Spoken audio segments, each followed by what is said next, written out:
Ó Mãe Santíssima, intercedei por nós para que possamos bem compreender os ensinamentos de vosso Divino Filho, nosso Senhor e Salvador Jesus Cristo, e as explicações dos pais da Igreja. Ó Virgem Imaculada, ofereço-vos este trabalho e peço que abençoais aqueles que o ouvirem, e que seja para a maior honra e glória de Deus. Amém. Senhor onipotente, purificai o meu coração e os meus lábios. Vós, que purificastes os lábios do profeta Isaías com carvão em brasa, e dignai-vos, por tal modo, purificar-me com a vossa misericórdia, para que possa dignamente anunciar o vosso santo Evangelho. Por Jesus Cristo nosso Senhor. Amém. Senhor, abençoai-me. Que o Senhor resida no meu coração e nos meus lábios, para que anuncie digna e convenientemente o seu Evangelho. Amém. Evangelho de Nosso Senhor Jesus Cristo, segundo São Mateus. O tributo a César. Então os fariseus foram reunir-se para tramar como apanhá-lo por alguma palavra, e lhe enviaram os seus discípulos, juntamente com os herodianos, para lhe dizerem: Mestre, sabemos que és verdadeiro e que, de fato, ensinas o caminho de Deus. Não dás preferência a ninguém, pois não consideras um homem pelas aparências. Dize-nos, pois, que te parece? É lícito pagar imposto a César ou não? Jesus, porém, percebendo a sua malícia, disse: Hipócritas, por que me pondes à prova? Pois trai-me a moeda do imposto. Apresentaram-lhe um denário. Disse ele: De quem é esta imagem e a inscrição? Responderam: De César. Então lhes disse: Dai, pois, o que é de César a César, e o que é de Deus a Deus. Comentários dos Pais da Igreja.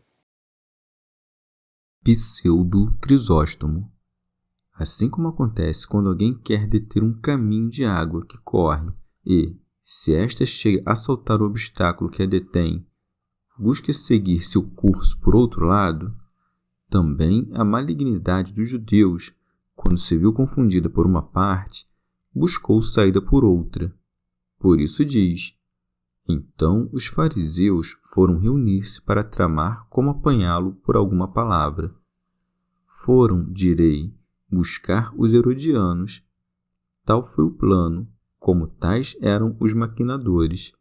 Por isso segue-se, e lhe enviaram os seus discípulos, juntamente com os herodianos. Glosa de São Tomás de Aquino.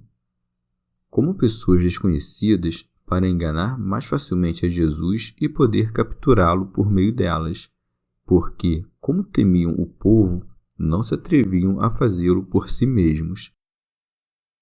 São Jerônimo. Fazia pouco tempo que a Judéia havia sido submetida pelos romanos por César Augusto, quando teve lugar o censo de todo o mundo e ela foi feita tributária. Por isso, havia grande desavença entre o povo. Diziam uns que os romanos cuidavam da segurança e da tranquilidade de todos, razão pela qual se devia pagar-lhes o tributo. Mas os fariseus, que atribuíam a si toda a justiça, apoiavam, pelo contrário, que o povo de Deus, que já pagava os dízimos, dava as primícias e todo o mais que estava prescrito na lei, não devia estar sujeito às leis humanas. Mas César Augusto havia constituído Herodes, filho de Antípatro, estrangeiro e prosélito, como rei dos judeus, o qual devia presidir aos tributos e obedecer ao Império Romano. Portanto, os fariseus enviavam seus discípulos com os herodianos, isto é, com os soldados de Herodes ou com aqueles a quem os fariseus, caçoando, chamavam de herodianos e tratavam como não dedicados ao culto divino, porque pagavam seus tributos aos romanos. São João Crisóstomo. Por isso, pois, enviavam seus discípulos junto com os soldados de Herodes, para que pudessem repreender qualquer coisa que dissesse. Desejavam, pois, que dissesse algo contrário aos herodianos, porque, como temiam prendê-lo por temor das turbas, queriam colocá-lo em perigo por ser culpado de não pagar os tributos públicos. Pseudo Crisóstomo. Este é o primeiro artifício dos hipócritas, elogiar os que querem perder, e, portanto, lançam-se elogios dizendo: Mestre, sabemos que és verdadeiro. Chamam-no de mestre com a esperança de que, vendo-se honrado e elogiado, simplesmente lhes abra o mistério de seu coração, como desejando tê-los como discípulos. Glosa de São Tomás de Aquino. De 3 modos sucede que alguém não ensine a verdade. Primeiramente, por parte do que ensina, porque ou desconhece a verdade, ou não a ama, e é contra essa suposição que se levantam e dizem: Sabemos que és verdadeiro. Em segundo lugar, da parte de Deus, porque, fazendo pouco caso de seu temor, alguns homens não ensinam com toda pureza a verdade que procede de Deus, e que eles conhecem. E contra isso dizem: e que, de fato, ensinas o caminho de Deus. Em terceiro lugar, da parte do próximo, por cujo temor ou amor alguém cala a verdade. E para ocultar isso, acrescentam: não dás preferência a ninguém, isto é, a algum homem, pois não consideras um homem pelas aparências. São João Crisóstomo. Isso o diziam em segredo, porém referindo-se a Herodes e a César. São Jerônimo. Esta pergunta mansa e fraudulenta provoca-o a responder que se deve temer mais a Deus que a César. Por isso dizem: Dize-nos, pois, que te parece? É lícito pagar imposto a César ou não? Para que se dissesse que não deveriam pagar os tributos, ouvissem-no imediatamente os herodianos e detivessem-no como réu de sedição contra o imperador romano. São João Crisóstomo. Como eles sabiam que certos homens, maquinando essa discórdia, tinham sido mortos, queriam, por essa conversa, lançá-lo sob suspeita. Prossegue. Jesus, porém, percebendo a sua malícia, disse: Hipócritas, por que me pondes à prova? Pseudo Crisóstomo. Não lhes responde da mesma maneira simples e pacífica, mas de modo áspero, segundo as consciências cruéis dos que perguntam, porque Deus responde aos pensamentos e não às palavras. São Jerônimo. Esta é, pois, a primeira virtude daquele que responde: conhecer as intenções dos que perguntam e não os chamar de discípulos, mas de tentadores. Chama-se hipócrita aquele que simula ser uma coisa, mas é outra. Pseudo Crisóstomo. Diz-lhes, pois, hipócritas, porque, considerando-o conhecedor dos corações humanos, não ousariam levar a cabo o que pensavam fazer. Vê que os fariseus lisonjeavam para perder, mas Jesus confundia-os para salvá-los. Porque ao homem é mais útil um Deus irado que um homem benévolo. São Jerônimo. A sabedoria sempre opera de uma maneira sábia e confunde muito frequentemente os seus tentadores por meio de suas palavras. Por isso segue: mostrai-me a moeda do imposto. Apresentaram-lhe um denário. Essa classe de moeda era que se considerava do valor de 10 moedas e levava o retrato de César. Por isso segue-se. Disse ele: de quem é esta imagem e a inscrição? Os que pensam que a pergunta do Salvador era produto da ignorância e não da sua disposição, aprendam aqui como Jesus podia inteiramente conhecer a imagem que havia na moeda. Prossegue. Responderam: de César. E não cremos que era César Augusto, mas Tibério, sob quem também padeceu o Senhor. Todos os imperadores romanos, desde o primeiro chamado Caio César, que se apoderou do império, são chamados de Césares. Prossegue. Então lhes disse: dai, pois, o que é de César a César, isto é, a moeda, o tributo e o dinheiro. Santo Hilário de Poitiers.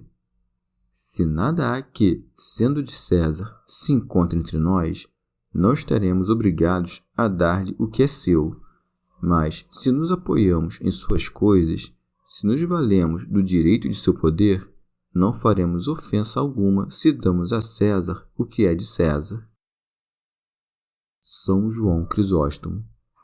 Tu também, quando ouvires, dai, pois, o que é de César a César, sabe que o Salvador diz unicamente aquilo que não se opõe à piedade, porque, se houvesse algo disso, não constituiria um tributo a César, mas ao diabo. E depois, para que não digam que nos submete aos homens, acrescenta: e o que é de Deus, a Deus. São Jerônimo, isto é, os dízimos, as primícias, as oblações e as vítimas, assim como o próprio Senhor pagou a César o tributo por si e por Pedro, e pagou a Deus o que é de Deus, fazendo a vontade de seu Pai. Santo Hilário de Poitiers. Convém, portanto, que restituamos a Deus o que é dele, isto é, o corpo, a alma e a vontade. A moeda de César é feita de ouro, onde se encontra gravada a sua imagem. A moeda de Deus é o homem, em quem se encontra figurada a imagem de Deus. Portanto, dai vossas riquezas a César e guardai a consciência de vossa inocência para Deus. Orígenes. Nisto aprendemos, pelo exemplo do Salvador, que não devemos prestar atenção ao que dizem muitos sob o pretexto de religiosidade e que, portanto, tem algo de vanglória, mas o que é conveniente, segundo dita razão. Também podemos entender esta passagem em sentido moral, porque devemos dar ao corpo algumas coisas, o necessário, como se fosse o tributo a César. Mas tudo o que está conforme a natureza das almas, isto é, o que conduz à virtude, devemos oferecê-lo a Deus. Aqueles que, sem moderação, ensinam a lei de Deus e que nos ordenam a não cuidar de nossos corpos, são fariseus, que vetam o pagamento do tributo a César, sendo aqueles que proíbem o matrimônio e o uso de alimentos que Deus criou. E os que dizem que devemos conceder ao corpo mais do que devemos são herodianos. Nosso Salvador quer que a virtude não sofra prejuízo quando prestamos serviço ao corpo acima da medida, nem que seja oprimida a natureza material, quando nos dedicamos com excesso à prática da virtude. Ou o príncipe deste mundo, ou seja, o diabo, é dito César. Não podemos, portanto, dar a Deus o que é de Deus, a não ser que tenhamos pagado ao príncipe o que é seu, isto é, a não ser que tenhamos deixado toda a sua malícia. Aprendamos também aqui que não devemos calar em absoluto contra os que nos tentam, nem responder simplesmente, mas com circunspecção, para cortar a ocasião de que se queixem contra nós e mostrarmos, de modo irrepreensível, quais são as coisas que podem salvar os que querem ser salvos. Chegamos ao fim de mais um dia de comentários da Catena Áurea. Muito obrigado por ficarem até aqui, que Nossa Senhora derrame suas graças sobre nós e até amanhã.